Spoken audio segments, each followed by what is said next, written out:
সারা দেশের পাশাপাশি শান্তিপূর্ণভাবে কাটলিছড়া রাজস্ব চক্র কার্যালয়ে পালিত হল ৭৬তম প্রজাতন্ত্র দিবস। প্রজাতন্ত্র দিবস উদযাপন উপলক্ষে রাজ্য সরকারের জারি হওয়া এসওপি অনুযায়ী কাটলিছড়া সার্কেলে এবছর একেবারেই সংক্ষিপ্ত অনুষ্ঠানের মাধ্যমে সরকারি অনুষ্ঠান সম্পন্ন হয়।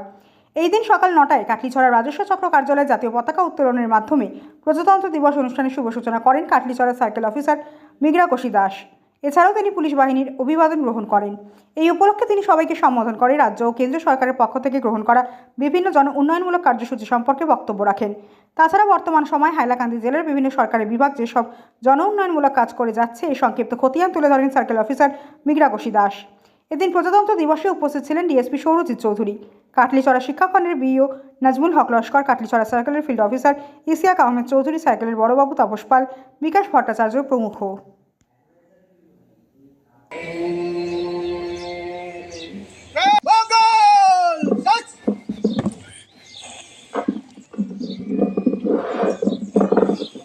সর্বশ্রেণীর সম্মানীয় জনসাধারণ, আজ 26 জানুয়ারি ভারতের 76তম প্রজাতন্ত্র দিবস। এই পবিত্র দিনে উপস্থিত বিভিন্ন বিভাগের আধিকারিক কর্মী, বিভিন্ন স্কুল থেকে আগত শিক্ষক শিক্ষিকা, ছাত্র ছাত্রী, এই অঞ্চলের সম্মানিত ব্যক্তিবর্গ, জনপ্রতিনিধি, মিডিয়া তথা পুলিশ প্রশাসনের সঙ্গে যুক্ত সবাইকে আমার আন্তরিক প্রীতি ও অভিনন্দন জানাই। এই পবিত্র দিনে আমি প্রথমেই শ্রদ্ধার সঙ্গে স্মরণ করছি ভারত মায়ের বীর সেনানীদের, যাদের আত্মত্যাগে আমরা এই জগৎ সভায় এক স্বাধীন জাতি রূপে পরিচয় লাভ করতে পেরেছি এবং এক স্বাধীন সার্বভৌম ও প্রজাতান্ত্রিক দেশের নাগরিক হিসাবে পরিগণিত হতে পেরেছি। আজ বিশ্ব দরবারে ভারতবর্ষের নিজস্ব পরিস্থিতি গড়ে উঠেছে, যা অবশ্যই আমাদের গর্বের বিষয়। প্রত্যেক দেশবাসীর অক্লান্ত পরিশ্রমের ফলে আজ আমরা বিশ্বের দরবারে মাথা তুলে দাঁড়াতে পারছি। স্বাধীনতা অর্জনের পর এই দেশের আপামর মানুষ সম্মিলিতভাবে রাষ্ট্র নির্মাণের কাজ আরম্ভ করেছিলেন, যার ফলে আজকের দিনে ভারতবর্ষ এক স্বয়ং সম্পূর্ণ রাষ্ট্র হিসাবে পরিণত। এটা আমাদের গর্বের বিষয় যে আমাদের সংবিধান আমাদেরকে কল্যাণকামী রাষ্ট্রের সুনাগরিক হওয়ার অধিকার দিয়েছে। আমাদের সরকার জনগণের সার্বিক কল্যাণের জন্য যে দায়বদ্ধ, সেটা আজকের দিনে আমাদেরকে স্মরণ করিয়ে দেয়। আমি আজ অত্যন্ত আনন্দের সঙ্গে বলতে পারি যে আমাদের সরকার জনগণের সার্বিক উন্নয়নের জন্য জনগণের পরিচালিত সরকার।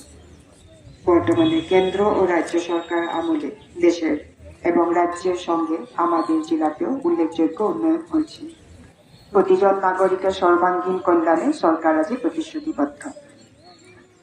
আপনারা জেনে খুশি হবেন যে রাজ্য সরকারের উচ্চাকাঙ্ক্ষী প্রকল্প মিশন বসুন্ধরার আওতায় আমাদের জেলার জমি সংক্রান্ত সব ধরনের পরিষেবা এখন সাধারণ মানুষের পেতে চলেছে এবং এই প্রকল্পের আওতায় বিভিন্ন এনসি ভিলেজ সার্ভের কাজ চলছে এবং খুব শীঘ্রই ওদেরকে পাত্তা দেওয়া হবে। আজ কেন্দ্র ও রাজ্য সরকার আমাদের এই পিছপড়া জেলার প্রতি সজাগ দৃষ্টি দিয়েছে, যার ফলস্বরূপ আমাদের এই পিছপড়া জেলাকে বিভিন্ন উন্নয়নমূলক প্রকল্পের মাধ্যমে পুরো দ্রুতগতিতে একটু উন্নত জেলায় রূপায়ণ হতে যাচ্ছে। প্রতিটি গ্রামের মানুষের মৌলিক সুবিধা পরিপূরণের জন্য সড়ক, বিদ্যুৎ, স্বাস্থ্য, পানীয় জল পৌঁছে গেছে। জনকল্যাণকারী প্রকল্পগুলির মাধ্যমে গ্রাম স্তরের মানুষও উপকৃত হয়েছে। আমরা আশাবাদী যে রাজ্য ও কেন্দ্রীয় সরকারের সুদক্ষ পরিচালনার এবং জনহিতকর পদক্ষেপের মাধ্যমে প্রতিটি ভারতবাসীর আর্থিক, সামাজিক তথা সার্বিক উন্নয়নের মাধ্যমে আমাদের দেশ ভারতবর্ষ ও সিরি বিশ্বের দরবারে এক শক্তিশালী গণপ্রজাতান্ত্রিক রাষ্ট্র হিসাবে গণ্য হতে হবে। আজকের ভারতের মূল চালিকায় হল আমাদের সংবিধান প্রদত্ত প্রজাতান্ত্রিক গণতন্ত্রের মৌলিক অধিকার। এই চেতনা সকল ভারতীয়র মধ্যে জাগ্রত করতে প্রজাতন্ত্র দিবসের মাধ্যমে আমরা আমাদের অতীতকে স্মরণ করি। প্রত্যেক ভারতবাসী হিংসা, বিরোধ, ভেদাভেদ ভুলে সংঘবদ্ধ হয়ে দেশ বিরোধী শক্তির বিরুদ্ধে সংগ্রাম করার জন্য আজ আবার ও আমাদের প্রতিজ্ঞাবদ্ধ হতে হবে। পরিশেষে এই অনুষ্ঠানে উপস্থিত বিভিন্ন স্কুল কলেজের ছাত্রছাত্রী, শিক্ষক শিক্ষিকা, বিভিন্ন সরকারি বিভাগের আধিকারিক কর্মী, বিভিন্ন সংস্থা সংগঠনের প্রতিনিধি, জনপ্রতিনিধি, মিডিয়া, পুলিশ সহ আপামর নাগরিক বৃন্দকে এই মহতী অনুষ্ঠানে উপস্থিত থেকে অনুষ্ঠানের গরিমা বৃদ্ধি করার জন্য সকলকে ধন্যবাদ জানিয়ে আমার বক্তব্য শেষ করছি। ধন্যবাদ। জয় হিন্দ। বন্দে মাতরম। ভারত মাতা কি জয়।